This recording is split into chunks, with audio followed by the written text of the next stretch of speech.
Today is our second lecture on life process chapter, that is जो कि class 10 का छठा चैप्टर है साइंस का लाइफ प्रोसेस। तो हम लोग स्टार्ट करते हैं लाइफ प्रोसेस। पिछले चैप्टर में हम लोग ने लाइफ प्रोसेस के बेसिक के बारे में जान लिए थे कि आखिर लाइफ प्रोसेस क्यों जरूरी है और क्या क्या कौन कौन इसेंशियल लाइफ प्रोसेस होता है। तो न्यूट्रिशन होता है, रेस्पिरेशन होता है और ट्रांसपोर्टेशन होता है और एक्सक्रीशन होता है। तो आज हम लोग न्यूट्रिशन के बारे में पढ़ेंगे। आखिर न्यूट्रिशन हम लोग को क्यों जरूरी है, एक लिविंग ऑर्गेनिज्म को न्यूट्रिशन क्यों जरूरी है। एक लिविंग ऑर्गेनिज्म को न्यूट्रिशन इसीलिए जरूरी है कि हम लोग डेली लाइफ में जो काम करते हैं उस काम को करने के लिए हम लोग को एनर्जी जरूरी होता है। तो एनर्जी लेने के लिए हम लोग को क्या चीज जरूरी है, न्यूट्रिशन। कोई भी काम करने के लिए एनर्जी जरूरी होता है, एनर्जी लेने के लिए न्यूट्रिशन जरूरी होता है। तो लिविंग ऑर्गेनिज्म जो होता है वो किस प्रकार से न्यूट्रिशन ले सकते हैं। तो how do living organism gate their food, मतलब कोई भी लिविंग ऑर्गेनिज्म किस प्रकार से अपना खाना ले सकते हैं। तो दो तरह से, या तो वो ऑटोट्रोपिक मोड से खाना लेंगे या फिर हेटेरोट्रोपिक मोड से। और ऑटोट्रोपिक मोड क्या होता है, खाना खुद बनाना, make their food on, make their food on. और हेटेरोट्रोपिक मोड क्या होता है कि डिपेंड अपॉन अदर, मतलब ऑटोट्रोपिक मोड वाले जो ऑर्गेनिज्म होंगे वो अपना खाना खुद बना के खा लेंगे, लेकिन हेटेरोट्रोपिक मोड वाले जो ऑर्गेनिज्म होंगे वो दूसरे पे डिपेंड रहेंगे कि हाँ वो कुछ खाना बनाएगा तो खाएंगे और नहीं तो नहीं खाएंगे। और कोई मांसाहारी होगा तो वो ऑटोट्रोपिक ऑर्गेनिज्म जो होंगे उन्हीं को वो खा जाएगा। तो दो मोड से हम लोग खाना ले सकते हैं, ऑटोट्रोपिक मोड से और हेटेरोट्रोपिक मोड से। ऑटोट्रोपिक मोड से जो खाना लेते हैं उसको ऑटोट्रोपिक न्यूट्रिशन ऑर्गेनिज्म बोलते हैं।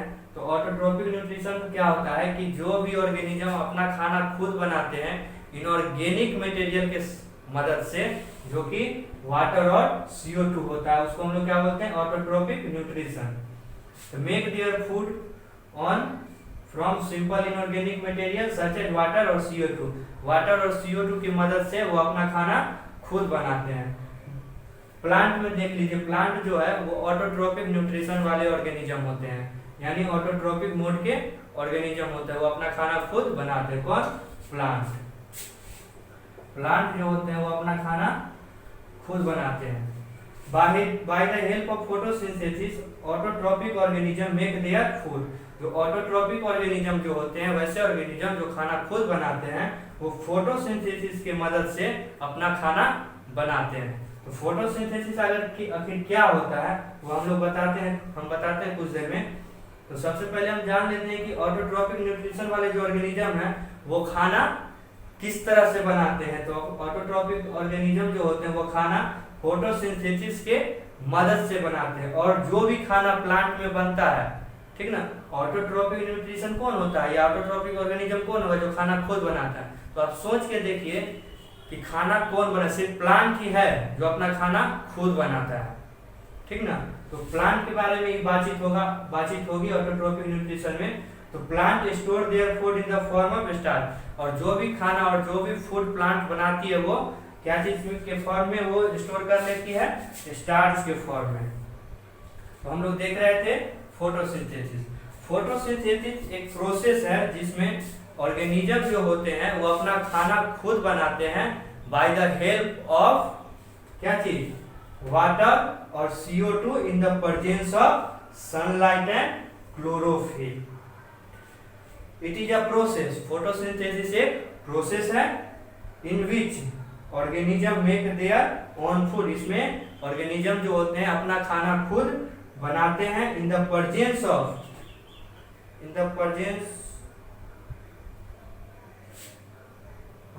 On food by the help of H2 और CO2।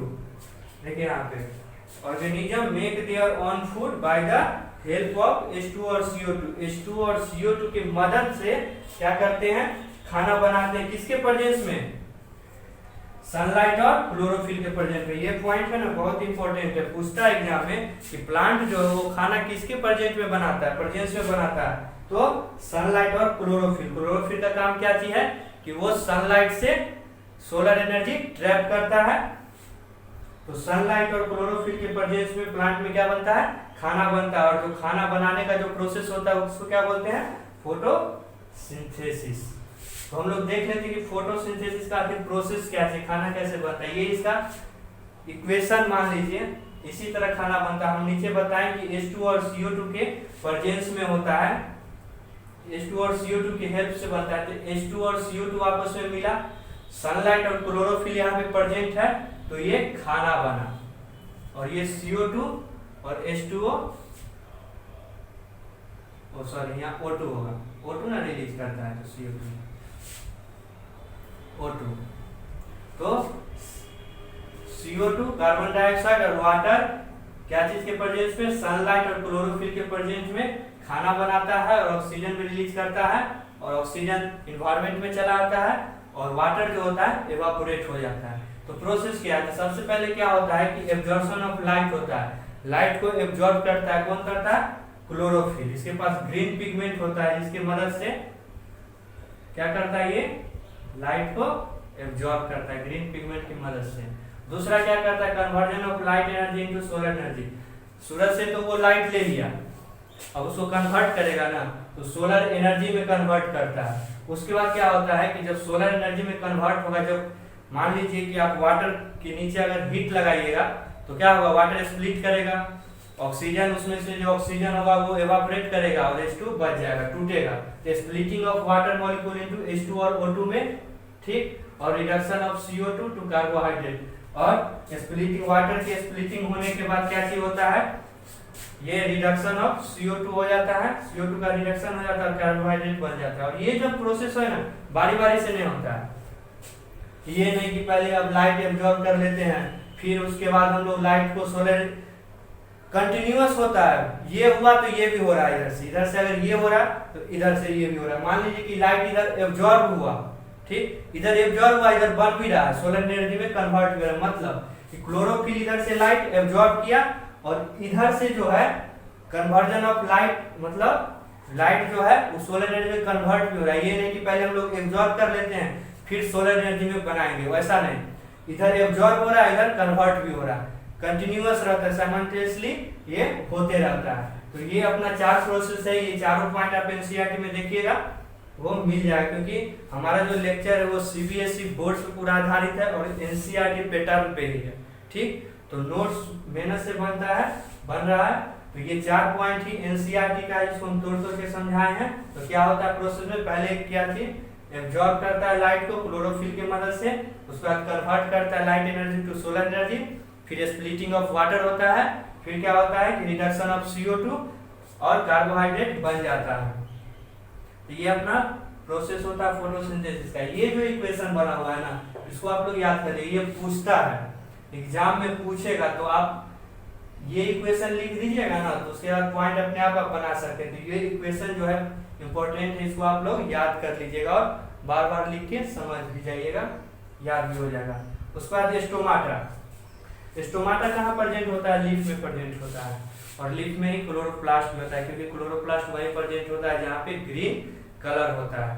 Green parts of plant में क्या प्रेजेंट होता है, क्लोरोप्लास्ट, और स्टोमाटा भी वहीं पे प्रेजेंट होता है। तो स्टोमाटा का क्या काम है, स्टोमाटा का काम है कि एक्सचेंज ऑफ गैसेस, गैस को एक्सचेंज करता है। जैसे मान लीजिए कि खाना बनाने के लिए CO2 का जरूरी होता है प्लांट्स को, तो यहीं से जो होता है, इस स्टोमाटल पोर जो है, ये यहीं से क्या होता है, ऑक्सीजन अंदर जाता है और यहीं से बाहर आता है। तो stomata, exchange of gases takes place from यहाँ स्टोमाटल पोर से।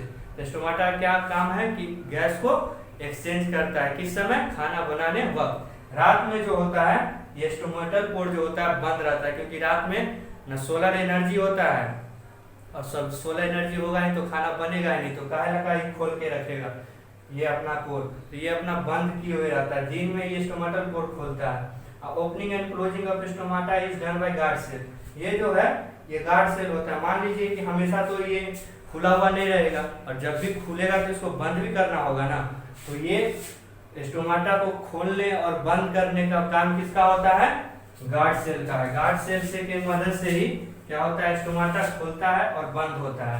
जब इसमें पानी का मात्रा ज्यादा हो जाता है तो ये फूल जाता है और फूल जाता है। जब इसमें स्टोमाटा में पानी का मात्रा जो हो ज्यादा हो जाता है तो ये फूल जाता है, फूलने के बाद फूल भी जाता है। और जब इसमें पानी का लॉस हो जाएगा क्या, जो श्रिंक होगा, तो श्रिंक होगा तो बंद भी हो जाएगा। मान लीजिए कि इसमें हम वाटर दे दिए, ठीक, वाटर दे दिए तो फूल गया। अब कोई भी चीज को आप अंदर से फुलाइएगा तो वो फूलेगा, और कहीं से ओपनिंग होगा तो वो ओपनिंग खुल जाएगा, ठीक। मान लीजिए यही अगर यहाँ से कुछ वाटर दे रहा है, अगर यहाँ ओपनिंग है तो ये खुल जाएगा, और यहीं से वाटर अगर रिलीज हो गया तो ये ओपनिंग क्लोज हो जाएगा।